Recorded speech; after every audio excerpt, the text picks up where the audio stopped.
In the red corner, it's Mr. James Whale.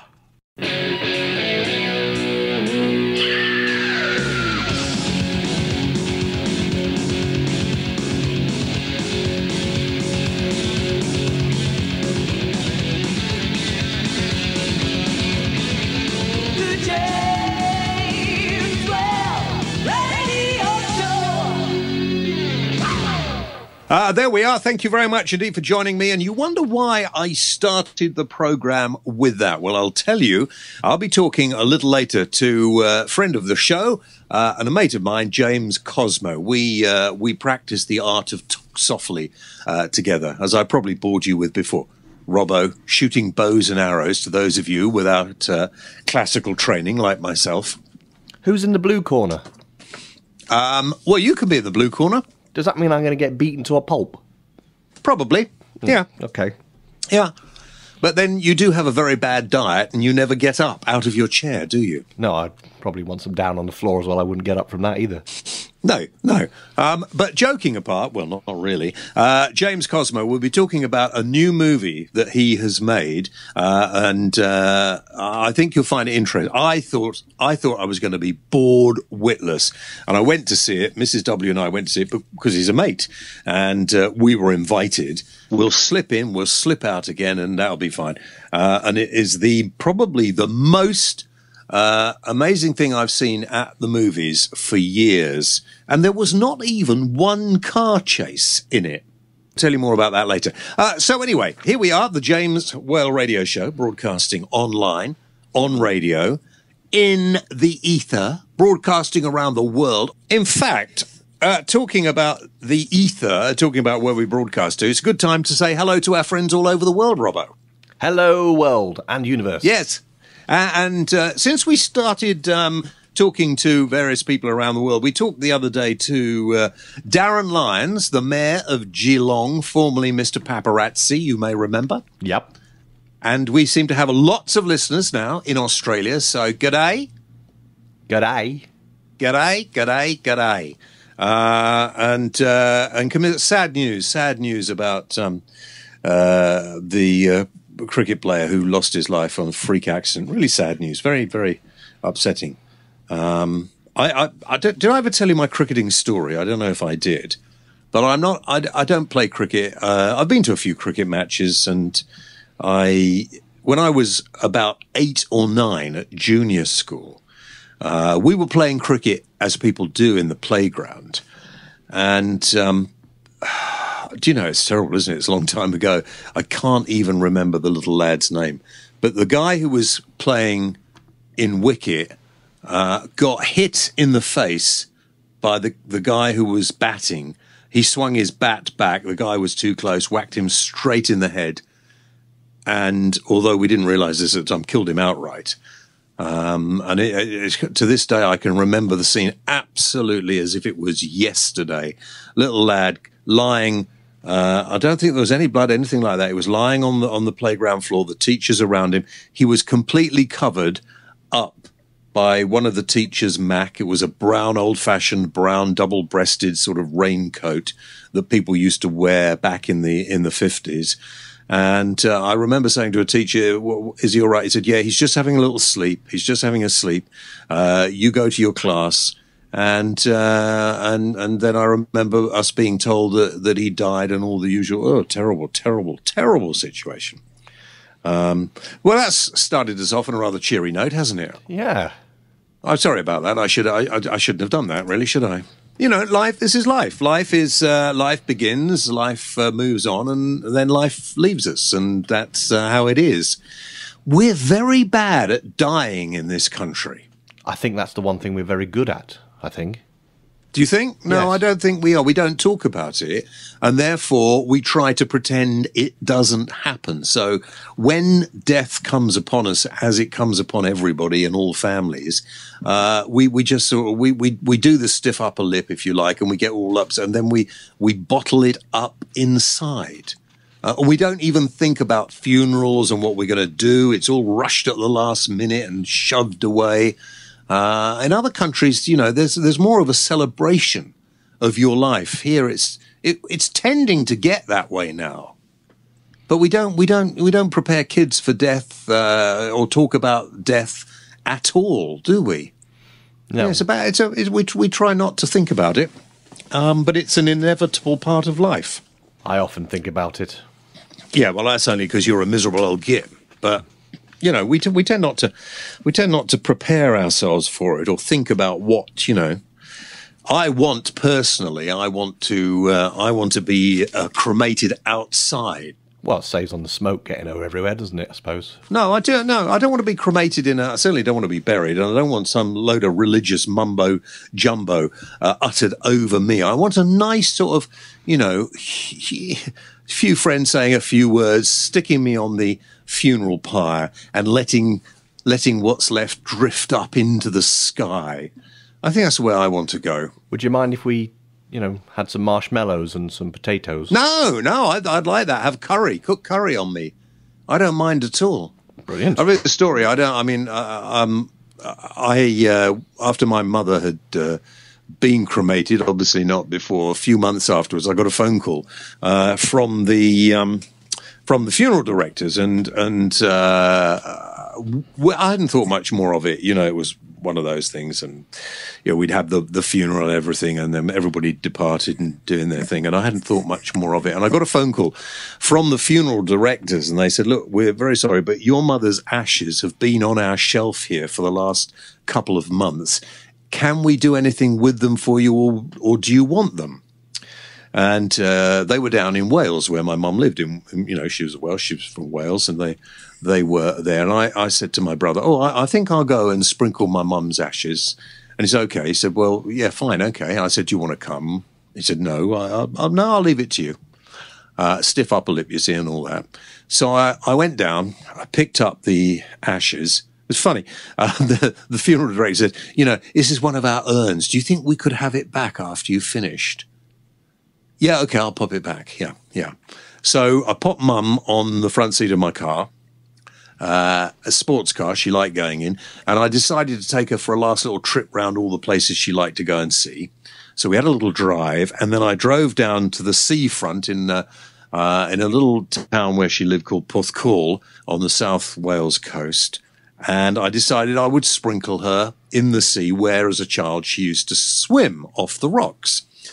And so I clambered down the rocks with my mum in an urn, and I thought, I'll just sit here with her and I'll think, you know, this is what we all do. This is how we should. This is at the end of life. You know, this life has a cycle and it comes to an end, and then you have to say your goodbyes in whichever way you wanted to. And I just wanted to sort of, you know, let my mum out of the jar, really, and to be free. This was in my mind, and just for her to go back into the world. And so I sat down there on the rocks, just chatting about things in life and, you know, times we shared and all that sort of thing. And then I took the top off the canister, the urn, whatever you want to call it.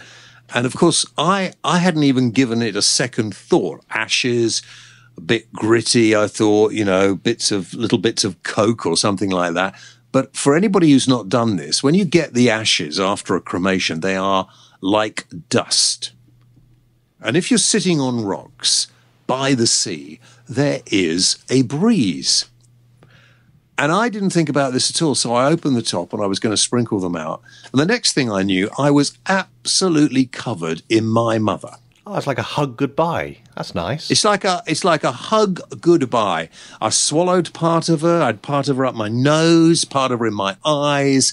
And the rest, it did go into the sea, and I washed it off. And I thought in some strange way, as a tear rolled down my cheek, I thought, it sort of completes the circle, doesn't it, really? And I have that little story that I often think about, which, you know, cheers me up no end. And I think we need to face our eventuality of moving on from whatever you believe, whatever your beliefs are. We all have beliefs, different sorts of beliefs, that we need to realize that this is just part of this journey we're on, and this part comes to an end eventually. I don't know how I got onto that. I wasn't going to talk about anything like that, was I, at all today?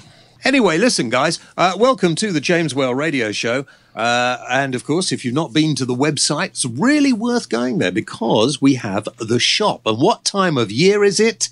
December. Christmas. The end of the world. Sorry, oh no, yeah. The end of the year. You better cut that out. That'll really depress people. The end of the year. And if you want to give a gift with love.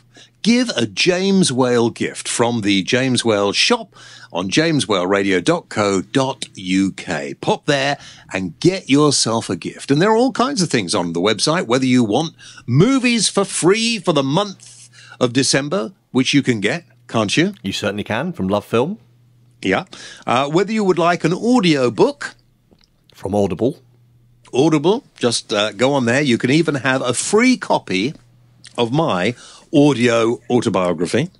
And everything else, of course, we talk about here is advertising, just so you know. Yes.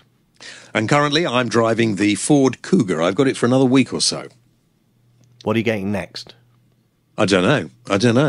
But I have to say the Ford Cougar has got some fascinating... It's got this parking. Did I tell you last time? It parks itself. I've had to turn it off. If you're driving on the motorway and you stray out of the lane, the wheels start shaking.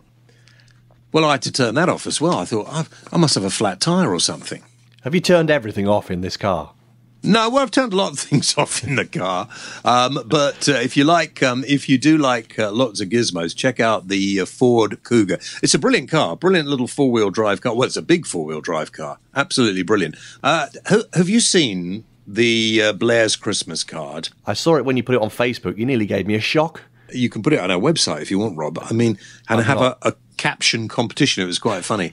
But I just asked what people thought. I mean, the Blairs must have, I would have thought, a team of people who decide on this. They've really been let down. I mean, Becky Ward replied, of course, from seeing it on our Facebook page. She said, what a bad photo. Very staged, very unnatural. They both look like they have too much on to take out 2 minutes to have their stupid picture taken. And they look like it was somebody else's stupid idea. In fact, they look like they aren't even speaking and have probably had a blazing row because Tony wanted to wear his Rudolph jumper and Cherie was having none of it. It does. It looks like that, or he's desperate to go to the bog. I can't decide which. David says, I'm expecting one of your producer, Rob. Well, you can forget that. We're not having one of him. Rudy says, he looks like a ventriloquist and Cherie is the puppet. I thought it looked like Cherie got her hand somewhere. She shouldn't have it, to be honest with you. And there are loads of people commented on this. Rod Hardesty. I wonder if that's Rod Hardesty I used to work with. Hi, Rod, if it is. I haven't forgotten you, Rod. Rod says, I'm a Tory voter, so I doubt I'll be getting one of these anyway. Even so, I would never have cards with my photo on. Anyway, far too scary. Cecil Las Vegas, he calls himself. A little coal in your stocking doesn't seem so bad now. And we go on. So loads of stuff there. Now, we got some music from some rather good music on the programme today, which we're going to have later, haven't we? We have the military voices. Yep. Not to be confused with the military wives. These are the military voices. This is a carol that really I suppose it's again to commemorate the First World War. Christmas charity single launched marking the centenary of World War I, and we're going to play that a little bit later on. But before we do that, I'm going to talk to an old friend of mine. I think we've had James on the programme before, haven't we? Of course, James Cosmo. Yes, we have. Who's a mate of mine. James is an actor of some renown. He's one of these actors who has worked for over 50 years. He's been in huge blockbuster movies. He was in, he was in Troy. He was in, what was that other one? That Scottish, Braveheart. I've forgotten the name. It was in Braveheart. Highlander. Say again? Highlander. Yeah. He played Mel Gibson's dad in Braveheart. He's been in loads of huge, big movies. He works a lot in America. Of course, recently he had a big part in Game of Thrones. He was King of the North. And in the last series, sadly got killed off. But he's made some amazing movies. He's made a lot of TV programs. as well. Now, James has just done a new movie. It's called The Pyramid Texts. And I thought, it's all about ancient Egypt or stuff like that. It's not. The Pyramid Texts is a movie written for James. It's an hour and a half long. It's in black and white. And basically, he is the only character in it. Now, you don't want to see it now, do you? Nor did I. Because we're mates and we were invited, Mrs. W and I trekked off to Soho a couple of weeks ago and thought, oh, no, this is going to be terrible. I can tell you that I have never, ever seen a movie that has made me think so much. A movie that actually kept me glued to the screen for the whole hour and a half. I didn't even get up and go to the loo. I didn't even want anything to eat or drink. It just kept me focused. It is a brilliant movie. Let's get James Cosmo on and talk about it. I'll play the trailer first, and I'll get him on the phone. Right, okay, so we're going to hear the trailer now? Yeah. All right, this is it. Boxing. Let's start with that, shall we? First thing I teach my babies. This. I teach them to bandage the hands, that's first. Sugar Ray Robinson, the greatest pound-for-pound boxer of all time. Rocky Graziano, Thomas Rocco Barbella, the Raging Bull. They always used to ask me, who is your best fighter ever? I'm going to tell you now. His name was Bomber. I've got so much to say to you, kid. I understand the drink, understand the need to cover things. I don't want my kingdom. I renounce my kingdom.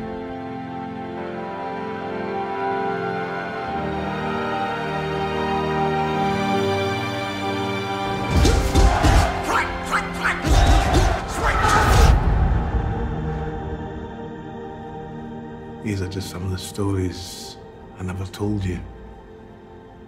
So many stories.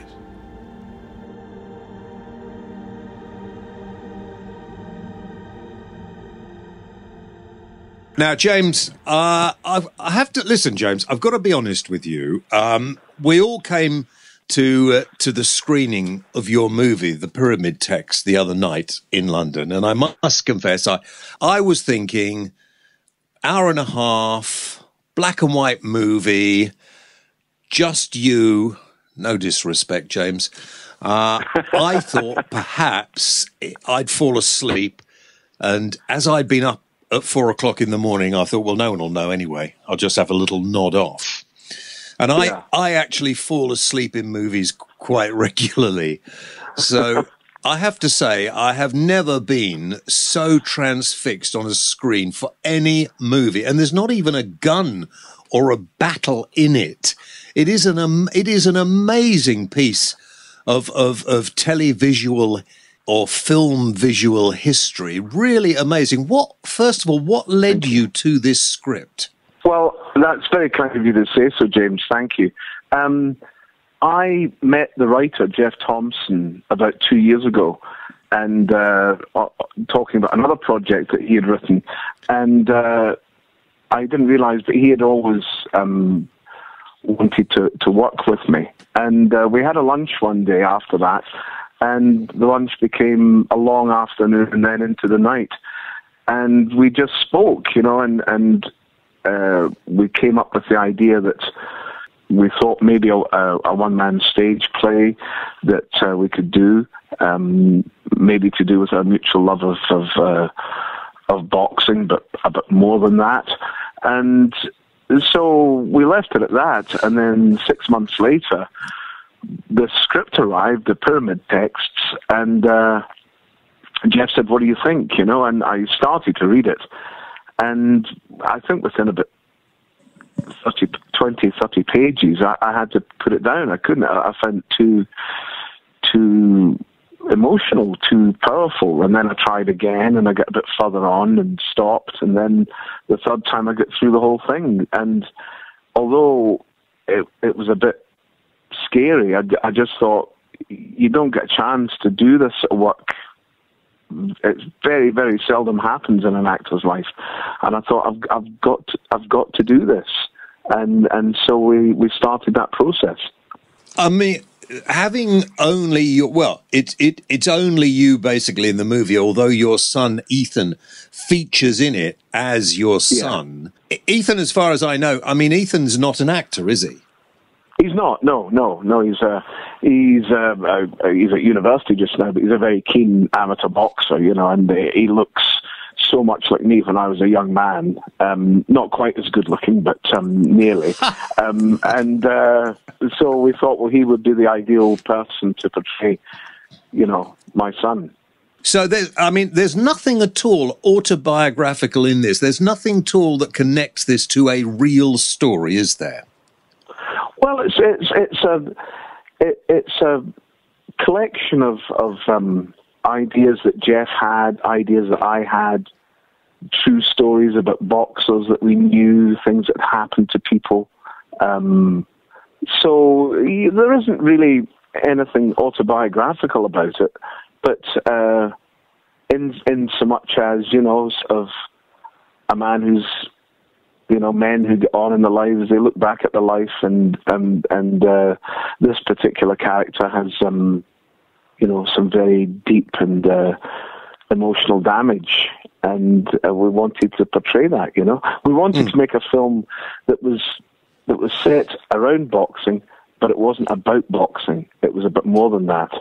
I mean, I was talking to Barry McGuigan, who was also at the screening, and Barry said to me that is one of them. He said it was uncanny that a lot of boxers, a lot of guys who went into boxing gave up an awful lot, including a lot of their family life, and at a later stage realized that perhaps they'd been remiss because they hadn't been there when their children probably needed them most. And that the same could be said for a lot of those of us who actually do a job, if you like, that consumes you and is about you. It's all about you.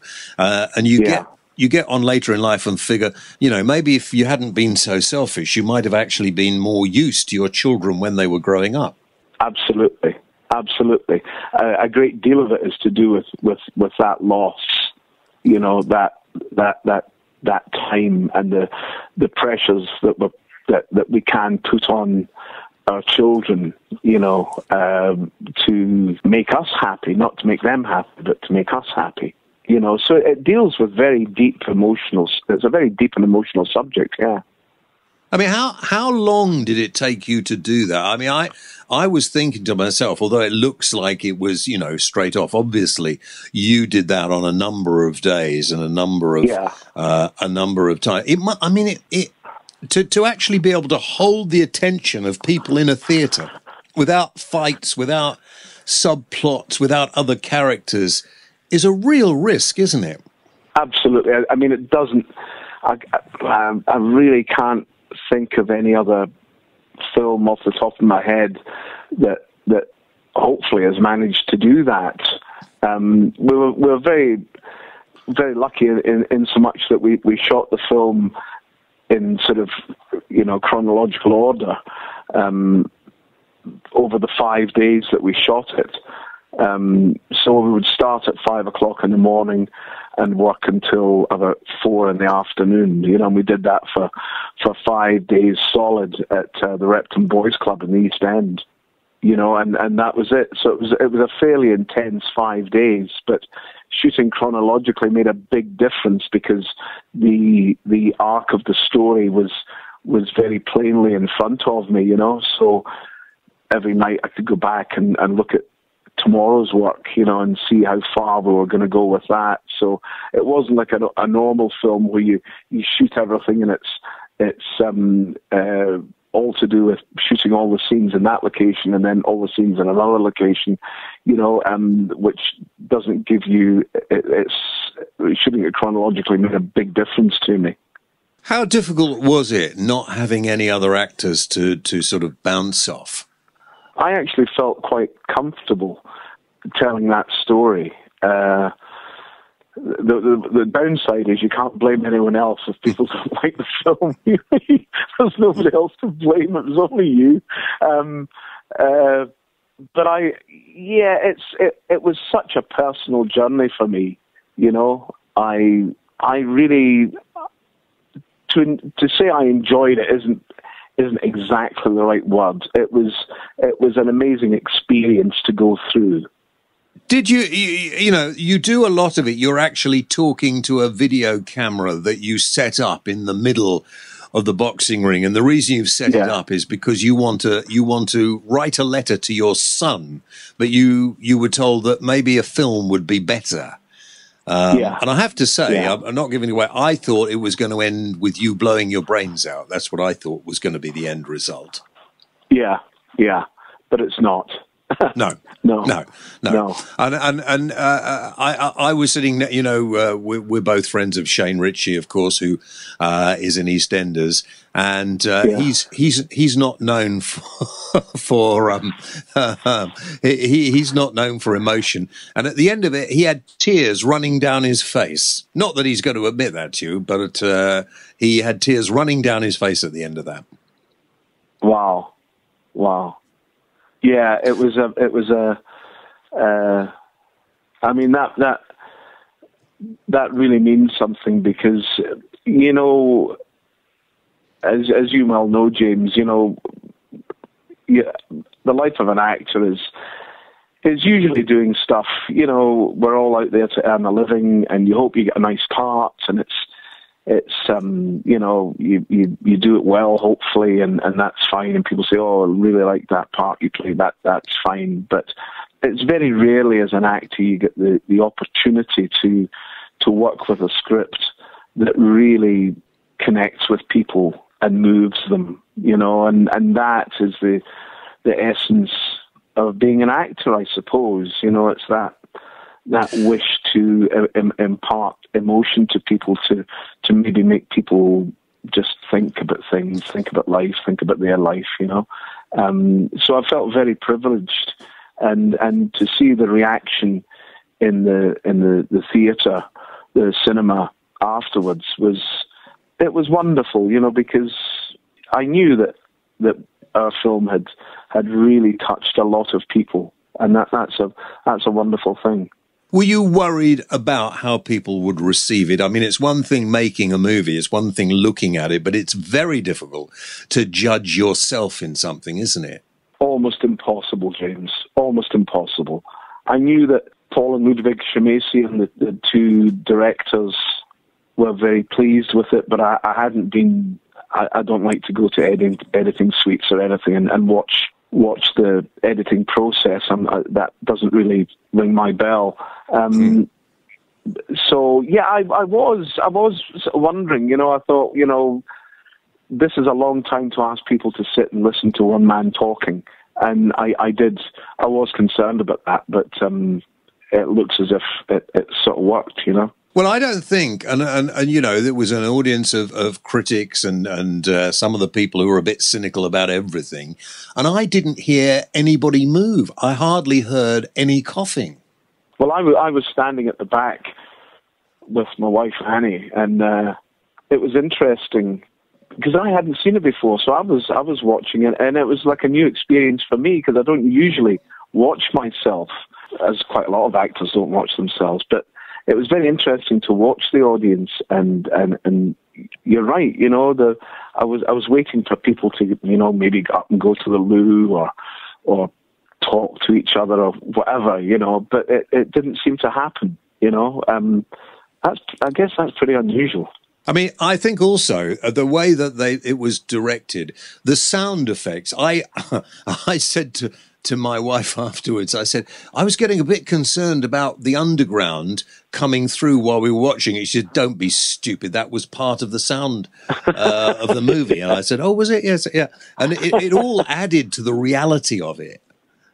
Yes, it was a very subtle soundscape that they created. You know, I didn't find it intrusive, or, you know, because so many times the musical score and the sound effects lead the audience to, you know, okay, here it comes. Here's a big emotional bit, or here's a big exciting bit. You know, you're being led by the nose, by the director to expect something amazing to happen.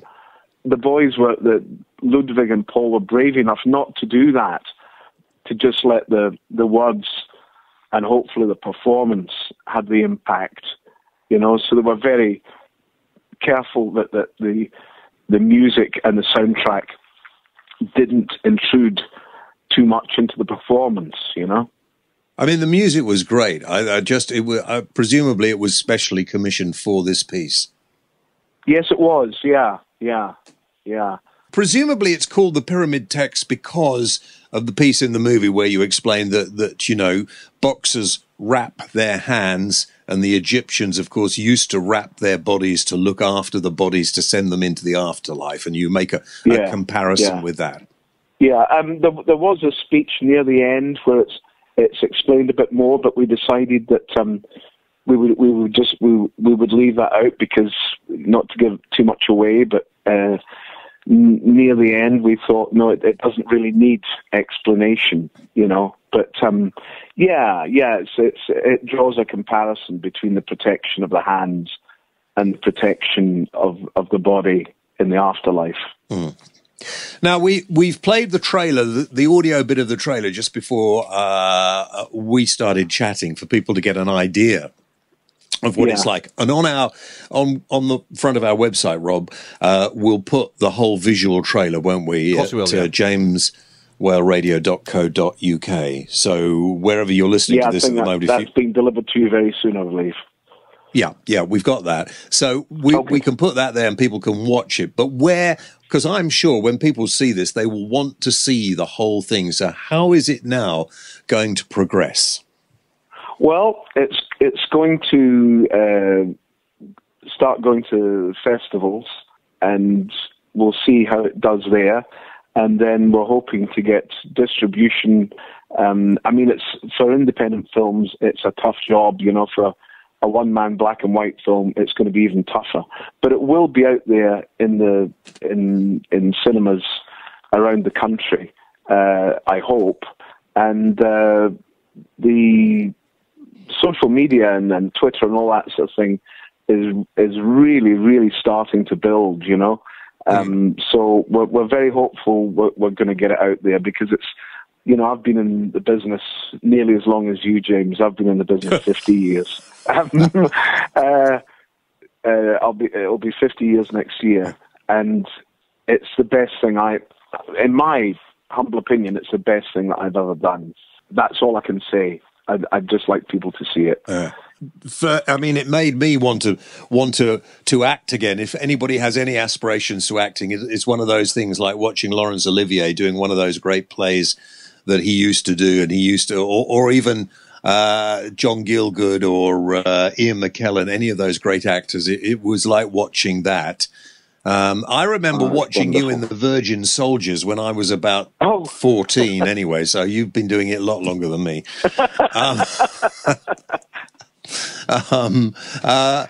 It should be on television too. I know you wanted to go into the cinema first, and if that doesn't win awards, then there is no justice. I'm absolutely sure that will win awards. Hopefully, it'll go to Cannes and various other places. Yeah, well, that's being planned, and if we get the theatrical release, we can go for put it forward for BAFTAs and that sort of thing. But it's, for independent filmmakers, it's a tough call, because the big dogs of the corporate filmmaking, they sort of rule the roost, and it's tough to get it out there. But sometimes you get a breakthrough movie, and I'm just hoping that this will be one of them. And you're not going to even attempt to have it shown on television until you've done that? I would like it to be out there for people to watch, because for me, I think it works better when people sit together and watch it. I think it's a great film to watch in the cinema. It would make a great play. Yeah. Have you any plans to do that? We've been talking about that, and Birmingham want to put it on, and the Soho Theatre are hoping to put it on. It's a tough call because it's a real emotional roller coaster, you know. And what I don't want to do is to do it on stage and it to grow tired.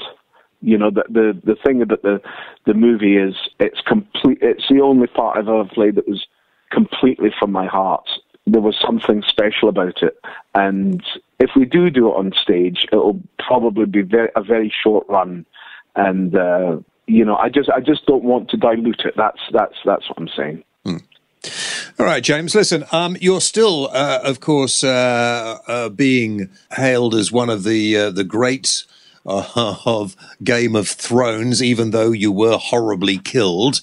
Yes, treacherously killed. Yes, and people still talk about it, and of course some people haven't yet got to. People are watching it. The box sets go flying out of the shops or offline at this time of year. What do you want to do next? Because Game of Thrones was so successful, wasn't it? It kind of took over everything. Yeah, I mean the most remarkable success for HBO. I mean, you've got to hand it to them. You know, they took a real punt on it and spent a huge amount of money, and it worked for them. And as you say, you know, it's been on Sky Atlantic, so you know most people don't have Sky Atlantic, so they wait for the box sets to come out. So you know, they get new fans all the time, and it's just growing and growing. But I think I was talking to someone the other day about it that. You know, they said, oh, you know, like 4 or 5 seasons, people begin to tire of a series. But the very clever thing that they do is they kill off so many of the leading characters, and new characters come in. So it has a sort of continuing freshness to it. So I think it's going to go on for about 7 or 8 seasons, I would think. Just before we finish, James, I had this dream the other night, and I woke up thinking this is such a good idea. When the next Doctor Who is wanted, you should get your agent to put you in. I think you would make an incredible Doctor Who. A geriatric Doctor Who, that would be a good idea. I would love to play Doctor Who. Mr. Capaldi, who's playing Doctor Who at the moment, is the oldest person apparently who's ever played Doctor Who. Really? I thought William Hartnell was older. Well, I think he just looked older. Really? That's really interesting. Yeah. Yes, maybe he should have a more sort of grandfatherish Doctor Who. Yeah, I think your agent should start talking to them now. I think you make a great Doctor Who. What do you think, Rob? I'm not that keen on the current one. Well, no, what do you think about James playing Doctor Who? I think it'd be a good idea. Why not? You know, Rob is a big fan of Star Wars. He'd probably like to see you in Star Wars. Oh, yeah. Yeah, he could be in Star Wars. Yeah, because, you know, I go to some of these conventions and people are getting so heated up about the new Star Wars. It's incredible. You know, some people are paying to go into a movie just to see the trailer for Star Wars and then leaving before the main movie starts. No. Yeah, that's true. Yes, absolutely. Yeah. They pay like 15 quid, walk in, watch a 90-second trailer and then leave. Dear, oh dear. My golly. What are your plans then for the future, James? What have you got on the horizon? You've got a couple of movies that are going the rounds at the moment, haven't you? Yeah, there's about 4 of them that are coming out. Couple of gangster movies and different things. I'm doing a pilot for an American show called Magnum Opus in January, so I'll do that. But you know, come the beginning of December, it's really nice. We're going to sort of batten down the hatches and get the fire on and just have a really lovely family Christmas. That's what we're hoping for. Great idea. James, look forward to seeing you soon. You should be very proud of this. It's an amazing piece of work, and I hope loads and loads of people can get to see it very soon. I can't thank you enough for putting it out there for us, James, and I do hope that when people go and see it in the cinema or whatever, that they they find it a good experience. All right, buddy. Thanks very much indeed for that. Cheers. Take good care. Thanks, Rob. Bye-bye. Bye, bye, bye. Would you like a free audiobook? Our friends at Audible are giving everybody a free audiobook just by going to the James Well Radio Show website, jameswellradio.co.uk. All you need to do is click on the Audible link, register, and you'll get your free audiobook. It's a bit like a book club, and remember, you can leave at any time and you still get to keep your free audiobook. So what are you waiting for? Just head over to the James Well Radio Show website, jameswellradio.co.uk, and click on that Audible link now. So, James, thank you very much, my friend, and please, make that available for people to see. And if you're doing the film, the play of it, and you can't do all of them, maybe I could do an audition. I've got the script in front of me, Rob. Go on, then, give us a blast. Okay, well, let me set the scene. This is the character that James plays, sitting on the stool in the middle of the boxing ring, talking to a little video camera because he's recording his thoughts for his son. He was going to write a letter to his son to explain to him why he hadn't been around and why he may have got the wrong idea about what his dad was like, because he was a boxer and he was away a lot. And he's talking now, if you can imagine, he's wrapping his hands before you put them into the boxing gloves. And it goes like this. Are you ready for this? Yes. You bind the fingers and the knuckles and the wrist together. This is precious cargo. It's fragile. It needs careful handling. You look after the tools, and the tools will look after you.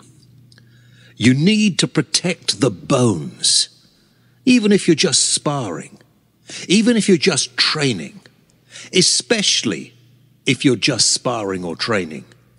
That's where the hours are invested. That's where the damage is done. If you don't respect the bones, in and out, between the fingers, across the knuckles, around the wrist, over and over, the tape secures the bandage. I could go on. So I've got the whole script here. What is he on Twitter? It's at the James Cosmo, isn't it? No, at Mr. James Cosmo. Oh, at Mr. James Cosmo. Follow him on Twitter and have a look. It's brilliant. It really is. Now, after all of this, I think we should play some music. What do we got? The Military Voices. The Military Voices. A Christmas song. Already confirmed for the inclusion on the Christmas Day episode of Coronation Street, this. Oh, wow. So there we are. Shall we hear it? Yes, please. Let's go.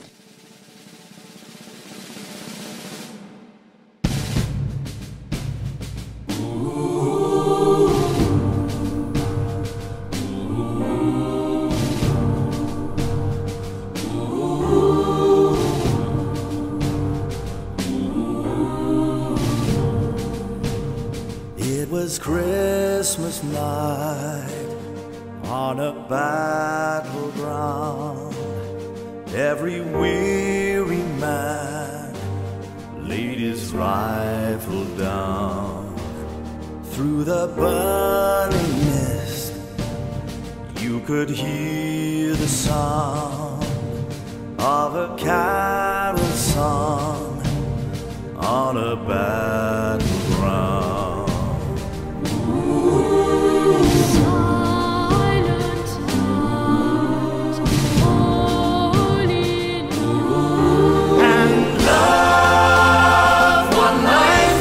Story, one song came to the earth.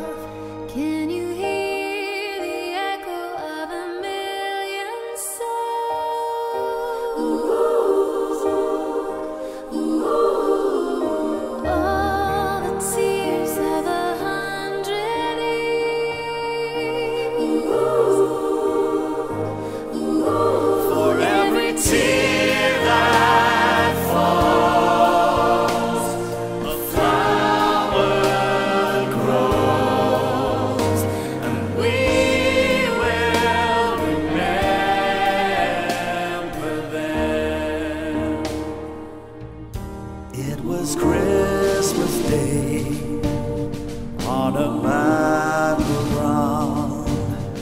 while the drums of war once again resound. Every silent song lying on the ground. Where is victory on this battleground? And love, one life, one story, one song brings peace to the earth. Can you hear the echo of a million souls?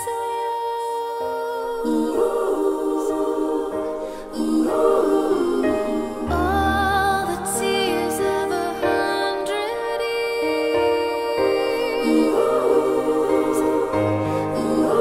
For every tear that falls, a flower grows, and we will remember them. Kyrie eleison, we will Kyrie eleison of them. Kyrie eleison, one story, one song. We will remember them. Kyrie eleison, we will remember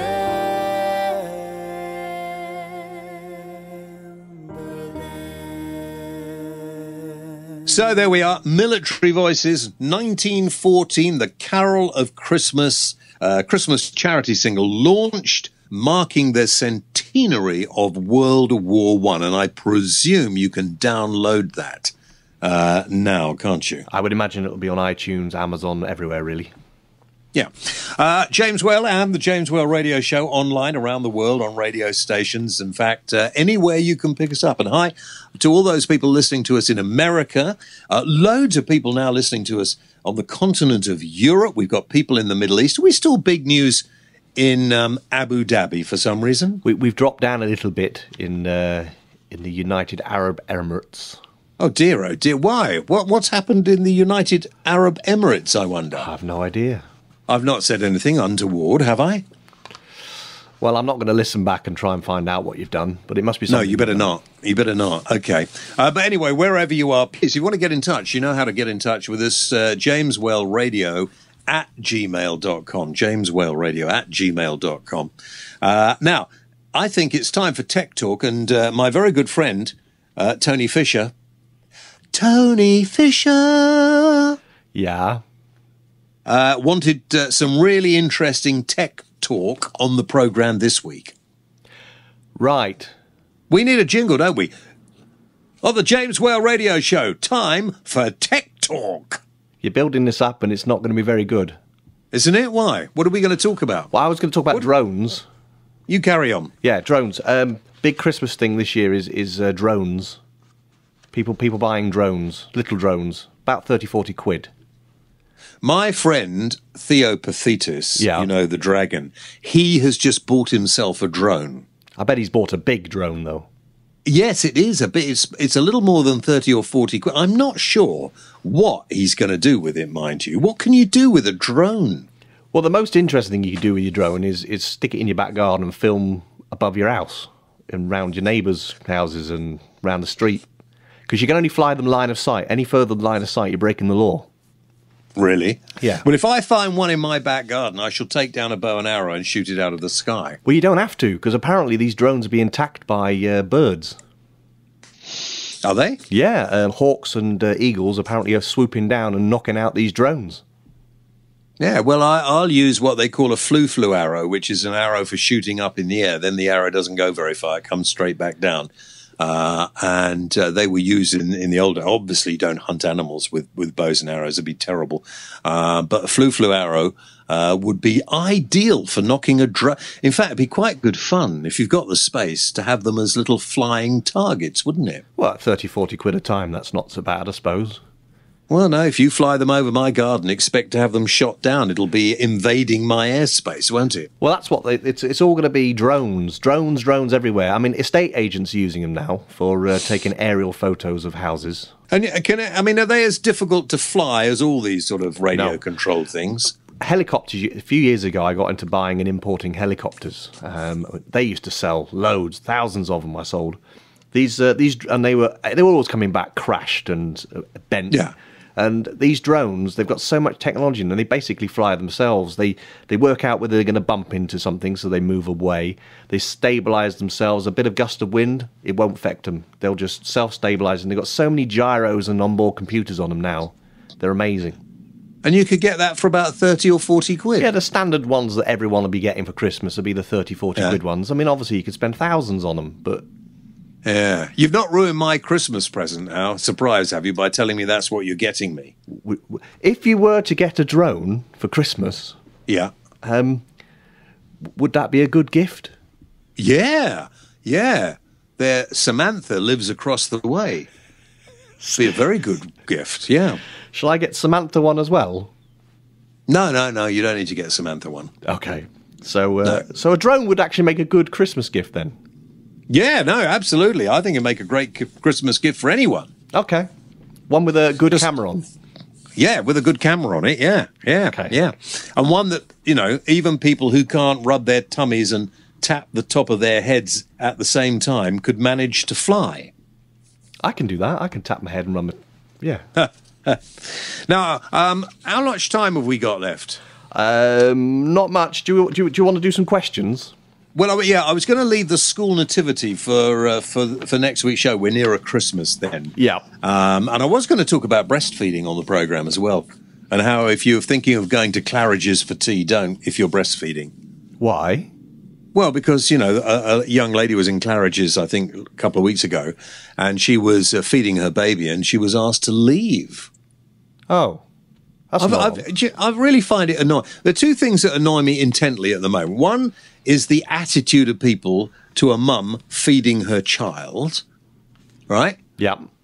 And the second is various African countries and their views on homosexuality. And that annoys me intensely too. And I was thinking of having a bit of a rant about that.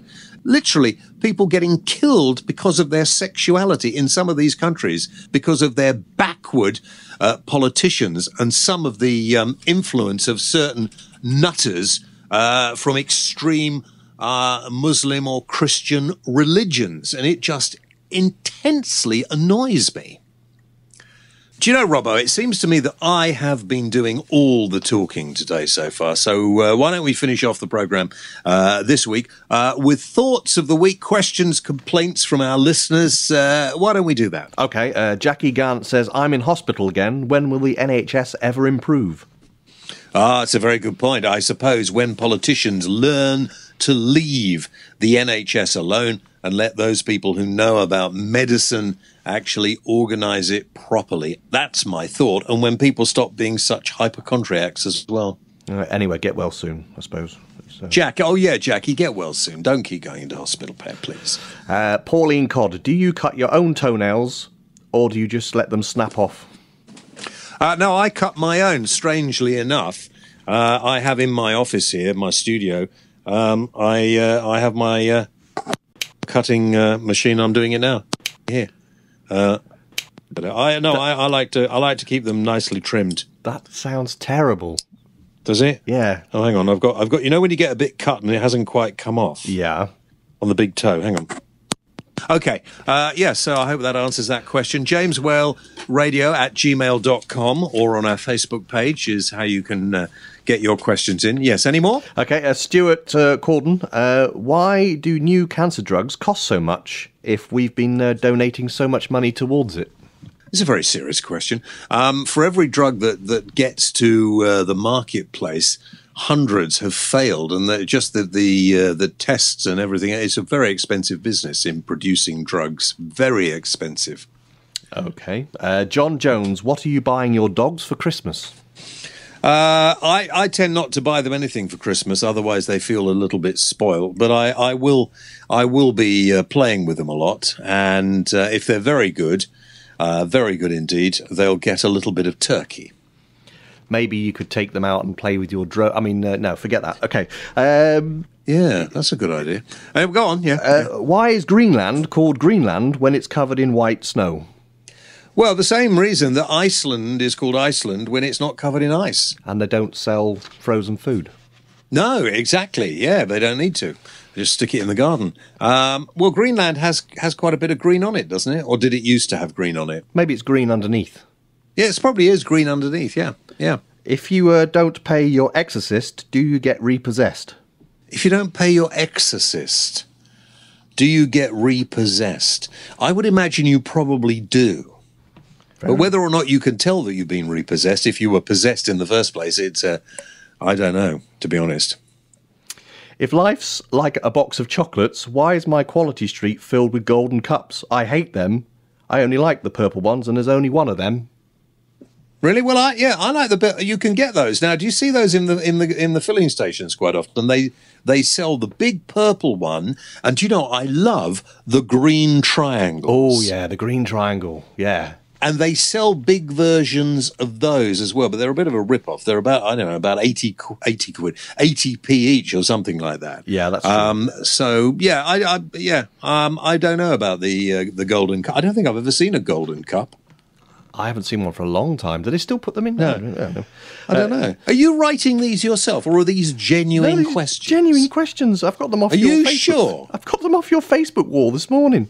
Peter Y, can you lend me a quid? Please. Say again, sorry, I missed that. Peter Y, can you lend me a quid, please? Sorry, you broke up, what?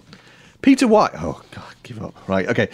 Shane O'Neill, if a bear shits in the woods, how come custard goes great with rhubarb? Shane, are you actually taking your medication? I sincerely hope you are taking your medication. With that, I think it's time for us to go. Yes. We better had. Because I just see Mrs. W is coming back from her shopping trip, and if she knows I've been working at home again, I'm going to be in real trouble. I better leave out the back door. Yeah, and don't say anything about the Christmas presents. No. James Well, the voice of reason on the James Well Radio Show.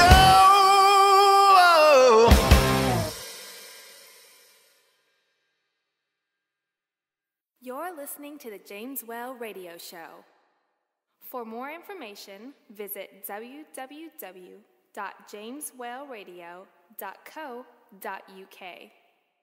Why not check us out on facebook.com/Jameswell Radio Show, or follow James on Twitter @the James Whale. James Whale, the voice of reason.